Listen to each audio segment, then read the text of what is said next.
And good morning guys. So kakagising ko nga lang ngayong araw at walang pasok ngayon sa trabaho.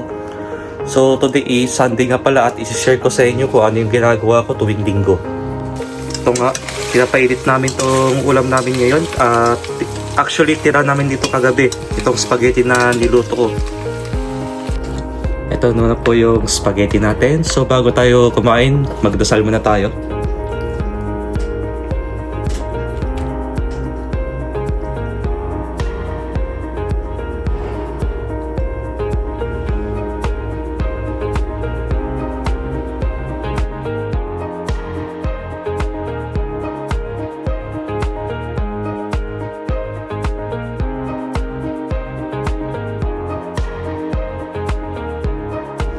Tapos na pala kami kumain at syempre after kumain mag-uurong tayo, diba? So ito lang pala yung iuurong ko ngayong araw bago ako lumabas ng bahay.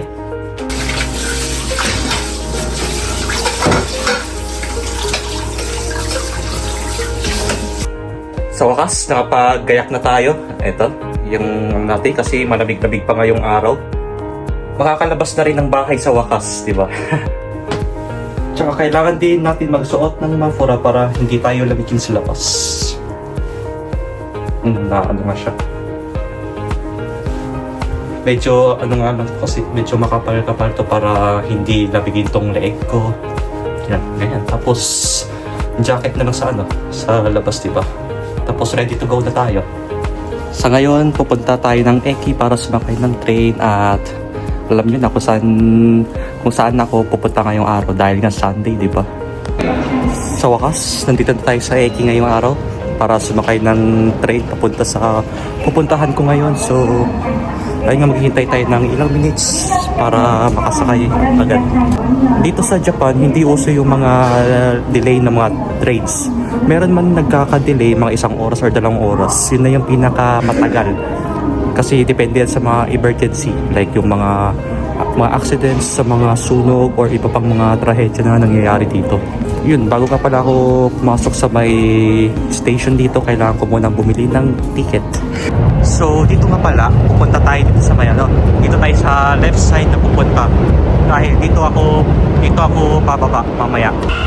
Aakit na naman tayo dito para makapaghintay ng train. So sa mga hindi nga pala alam, taga Osaka nga pala ako guys. So ito na po yung Eki namin.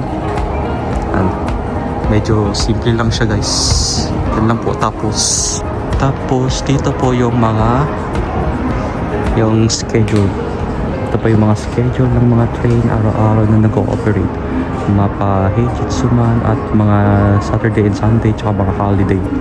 Time check po, 12:54 na po ng tanghali at ang dating pa ng train dito is 12:58, so may 4 minutes pa tayo maghihintay bago tayo makasakay ng train ngayong araw. Tsaka yung train na sasakyan ko dito is Norikay. Ibig sabihin after nung train magta-transfer pa ako sa ibang station para makarating tayo sa pupuntahan ko ngayong araw.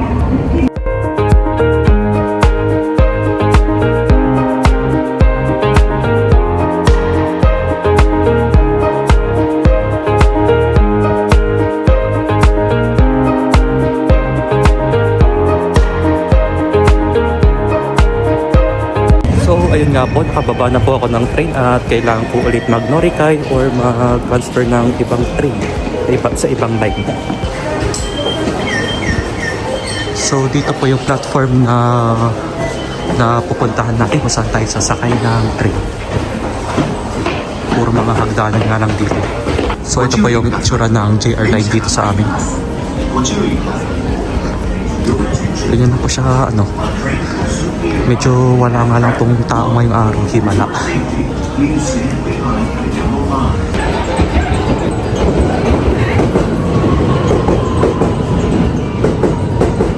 Dito nga po pala, itong gate na to is for safety ng mga tao yan. So bago po pumukas sa pintuan ng train, kailangan mo nang bumukas itong gate na ito para sa kaligtasan ng mga tao dito.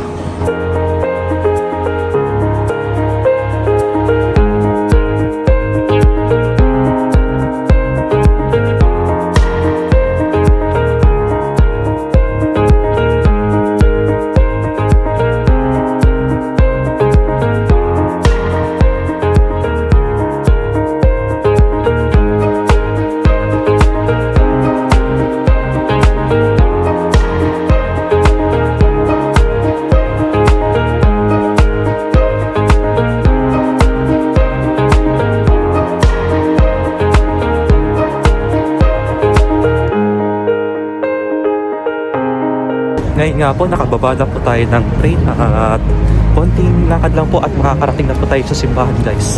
Actually, ito nga pala yung pinupuntahan ko tuwing Sunday, guys. Pupunta ako ng simbahan para magdasal at magpasalamat, syempre. Magpasalamat kung ano man yung meron na binigay sa atin ni Lord. So, ito po yung daanan na papuntang simbahan, guys. Di ba? Ganda ng dito, ganda ng mga buildings dito, di ba? Lalo pag sa city ka nakatira, ganito yung makikita mo. Medyo malamig nga lang po ngayong araw. Hindi pa po tapos ang winter, hanggang katapusan pa po ng February matatapos ang winter dito sa Japan. Pero okay lang naman po at nag-enjoy naman po ako sa lamig dito. Wag lang po sobrang init dahil doon po ako mahina. Ito nga po pala, maghihintay lang po tayo na mag-green light ang pedestrian. Dahil dito po sa Japan, bawal na bawal po tumawid sa mga highway or daanan, lalo na po kapag red light ang pedestrian. Kahit saan naman po yan, bawal. Yung iba lang naman po ang gumagawa ng mga ganyan, yung mga hindi po sumusunod sa mga rules, sa mga patakaran dito. Kahit saang bansa po yan. So, kailangan po natin sumunod para hindi po tayo magkaroon ng penalty. Kasi alam nyo po dito sa Japan, marami po yung mga bawal na ginagawa po natin sa Pilipinas. Pero next time pwede ko siyang i-share sa inyo sa susunod na vlog ko man or anytime kung may time po ako makapag-edit, ganun. So, nag-green light na po at pwede na pong tumawid. Kung tutuusin po, bawal po mag-cellphone habang naglalakad. Pwede naman po, basta tignan-tignan nyo lang po yung mga dinadaanan nyo para iwas po sa disgrasya, sa aksidente, ganun po. So, ayun nga po, malapit-lapit na po tayo sa simbahan at ilang minutes na lang po makakarating na po tayo doon. Ilang lakad na lang po. So, nandito na po pala tayo sa simbahan. At ito po, dito po ako nagsisimba tuwing Sunday na makikita po yan dito sa Takamatsu, Tamatsukuri po yung address. So, ito po yung pangalan ng simbahan at ito po yung itsura ng simbahan dito, guys. Dito ba? Laki. So, papasok na po tayo dyan sa loob para makapagdasal at makapaghintay ng isa.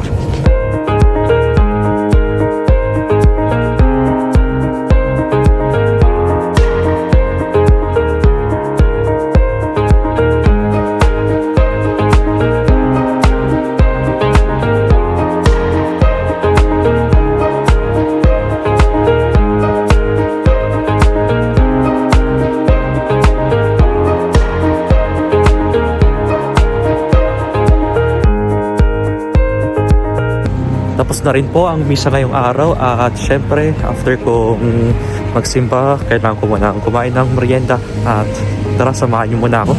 Isa rin ito sa nagiging routine ko every Sunday, ang kumain ng merienda after kong magsimba. Syempre kailangan ko muna sumakay ng train para makarating doon sa kakainan ko. Medyo malayo-layo nga lang tong pupuntahan ko at alam niyo na to na isa ito sa sikat na lugar na pupuntahan natin. Ipapakita ko sa inyo mamaya kung saan.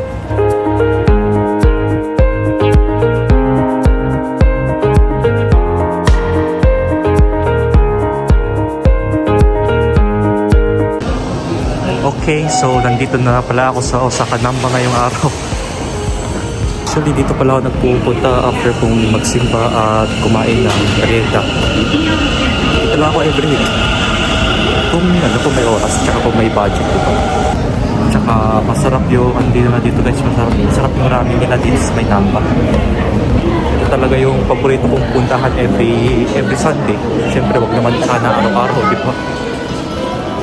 Ayun nga, dito nga pala ako kumakain ng ramen every Sunday. Itong Zuntoya ramen na makikita yan dito sa Namba. Ako dito konti. Ayan po yung mga menu. So order ko yung spicy dito with fried rice.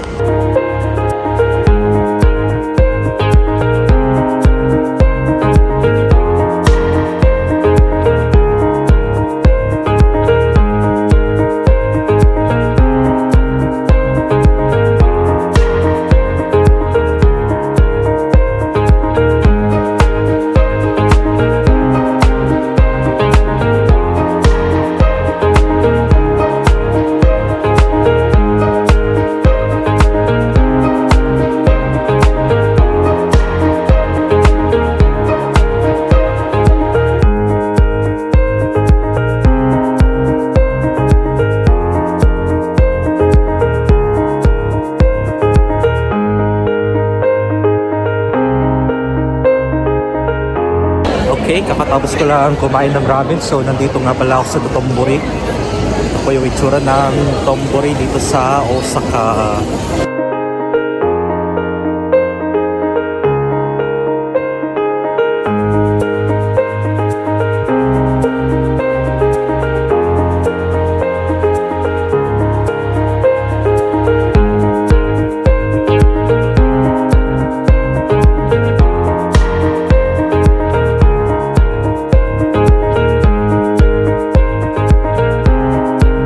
Pansin nyo rin, napakaraming tao ngayon dito kasi nga Sunday at bakasyon lahat ng mga tao dito, lalo na maraming mga turista na nagsisipuntahan dito dahil nga para nga mailibot nila buong Dotonbori dito sa Osaka. Grabe, may mga ibang part na dito halos parang sardines na yung mga tao dito sa sobrang siksikan at sa sobrang dami.